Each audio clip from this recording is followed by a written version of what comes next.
Hey guys, KP here. Got a little different video for you today, but I've had people commenting what's your gun setup and collar and stuff like that. So I'm just gonna run you right through everything that I bring with me when I go out coyote hunting and kind of what goes through my mind, and maybe a couple little tips and tricks that you can use while you're out there. Also, that might help you kill more coyotes. So we're gonna get right into the video. I will leave everything, like I'll leave in the descriptions a link to some of the things or everything that I mention. I'll leave a link in the description so you can go look at them if you want to look at them, and maybe buy them for yourself if you like it or are interested. So, but with that being said, we're going to get right into it. I run this backpack. This is basically exactly what I would wear coyote hunting. Collar around my neck, lanyard, wireless mic for the video's sake because the scope does record.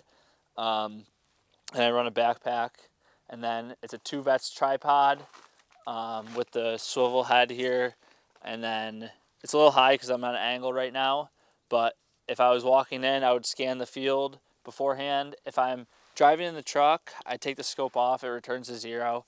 This is an AGM Rattler TS35 384. So I would get out of the truck, scan, put it on the gun, get ready to walk in, scan before I walk into the property. I just want to make sure, and when I scan, I'm just loosening this up, and I'm rotating right around, scanning. I just want to make sure that there's nothing in the field beforehand, before I start just walking right in. If there is something in the field, then we'll go after it and stalk them. So that's the scope. Gun, I shoot a 204 Ruger, or 204 Howa 204.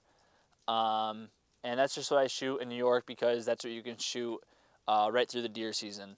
So that's the gun, that's the scope, tripod, 2-vets tripod.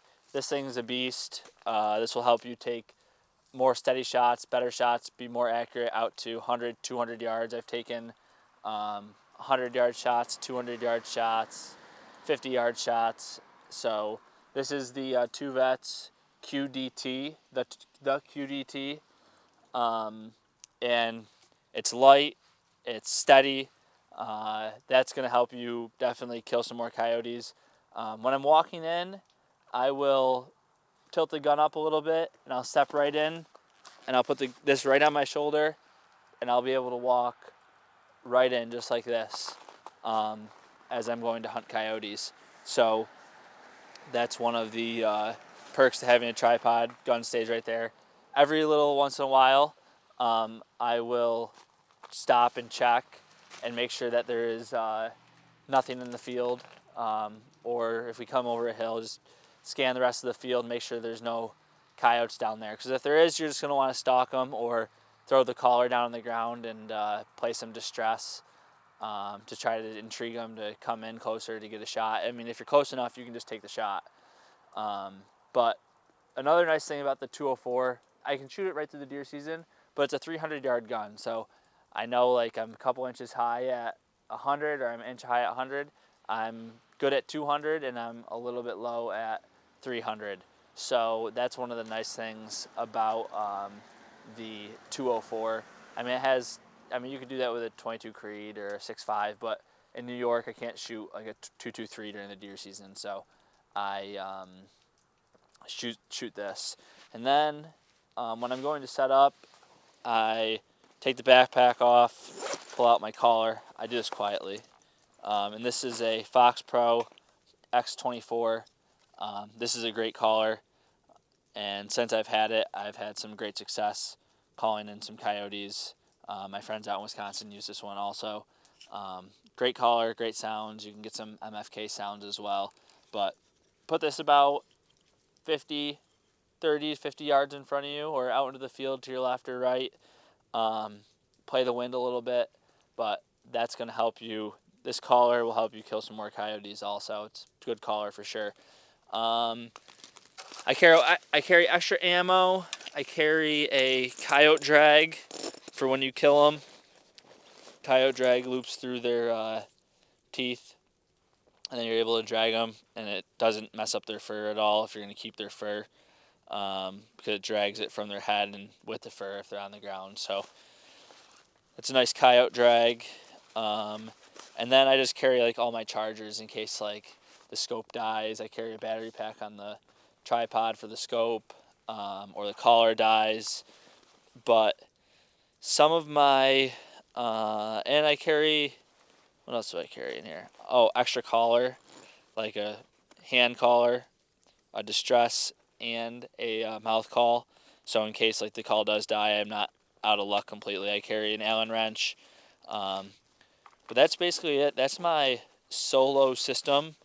Um, some of the things that are going to help you kill more, if you can get a thermal, the thermal is going to be big time in seeing more coyotes, killing more coyotes, being able just to see how they react, especially in the early season. And then like right now, I mean, they're acting really good to vocals, but we've called them in all year on vocals.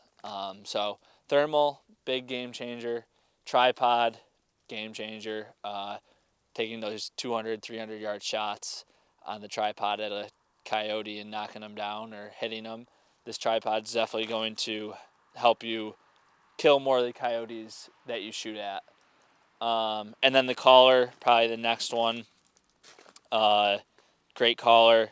And then just playing the wind. And when you hunt with thermal, when I hunt with thermal, I want to have like, you don't necessarily need it, especially in the early season, but with the snow on the ground, like right now in New York, and moonlit nights and stuff like that, it just seems to be a little bit lighter at night, and staying in the middle of the field can be tough.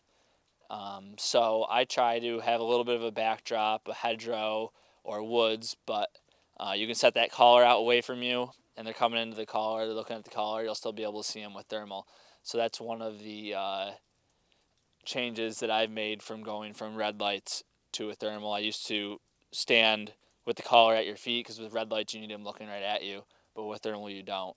And then just playing the wind, knowing where you think the coyotes are going to come from, and playing the wind at like a crosswind instead of like a perfect wind for me, something where they can come out and maybe try to circle and you're going to see them and be able to get a shot at them before they get your wind.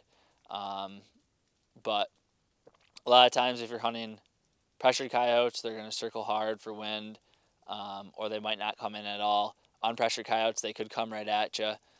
You just never know what's going to happen. You just got to get out there and try and learn from your experiences. But I've been using this Fox Pro, and some of the calls that I like that have done really well for me are female howls 1, female howls 2, male long howls. I'll start off with like 5 or 6 female howls, and I'll go to 3 or 4 male howls in a span of like 5 minutes. So not like super fast. Like I'll have some breaks in there, and normally within the first 10 minutes, we're killing some coyotes or getting shots at coyotes or seeing coyotes. So just with those howls, we're seeing them or getting shots at them. Then if that doesn't work, then I go over to some distress, some rabbit distress, cagey cottontail, little rabbit, baby bee, bird distress, nutty nuthatch. Those are all good sounds. I've killed coyotes and foxes on all those sounds. And then sometimes I go to a pair or right into like pup distress, and pup distress 3 is great. Pound Town we did really well with out in Kansas. So there's a bunch of sounds that if you want to try, you can go out there and give them a shot. But I normally go howls and then to distress and then to a pup distress, or maybe some vocals and then to a pup distress. Also killed some on MFK's female submissive. Pound Town's MFK sound. Killed him on MFK's Proud Pair, that's vocals. So just getting out there, throwing out some new sounds into the woods, trying to find new land, unpressured coyotes, that's a big one. You'll definitely kill some more coyotes if you do that. And you're just consistently at them. You're definitely going to get your chances and your opportunities. You're going to see coyotes.